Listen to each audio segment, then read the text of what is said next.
le pied des Pyrénées comme une évidence. Depuis le XVIIIe siècle, il y a toujours eu du vin ici, chez Montesquiou. À l'image du caractère du vin blanc et de la rudesse de la montagne, Sébastien et Fabrice cultivent 15 hectares de vignes, passionnément, dans les traces de leurs ancêtres. Analyser un domaine, c'est d'abord regarder ses racines. Le grand-père de Fabrice exerçait déjà le métier de vigneron sur les coteaux de Monin, une autre époque.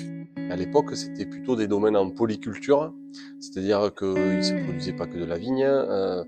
Les domaines, en fait, avaient une partie culture agraire.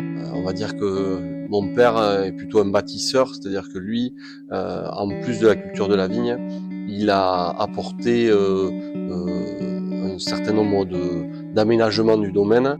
Bâtir un projet de vigneron sur une base archaïque.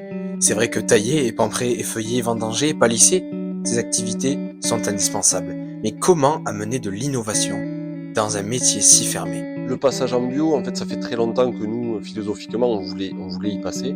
Mon frère a fait son stage en biodynamie il y a plus de 20 ans. Donc on a toujours appliqué ces principes-là.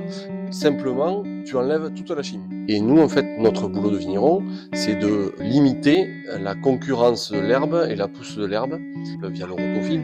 On utilise des principes qui datent de il y a très longtemps.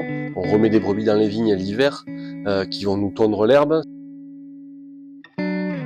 Alors c'est peut-être ça, le métier de vigneron indépendant. Chercher des idées nouvelles dans un milieu si traditionnaliste. Trouver ce savant mélange entre histoire, terroir et renouveau.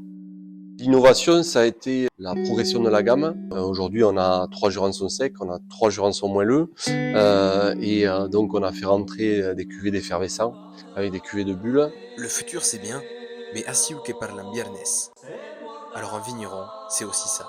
Nous, on pense que le côté culturel doit être présent de manière la plus importante possible parce qu'elle amène une valeur ajoutée au produit.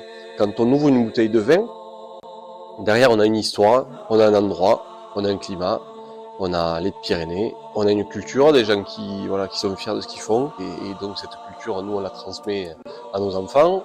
Et on parle béarnais, on chante en béarnais. Finalement, la passation, c'est ça. Le métier de vigneron transposé dans le futur, en gardant un côté traditionnel, pour se retrouver et chanter du béarnais avec un verre de blanc. Un vigneron, quoi.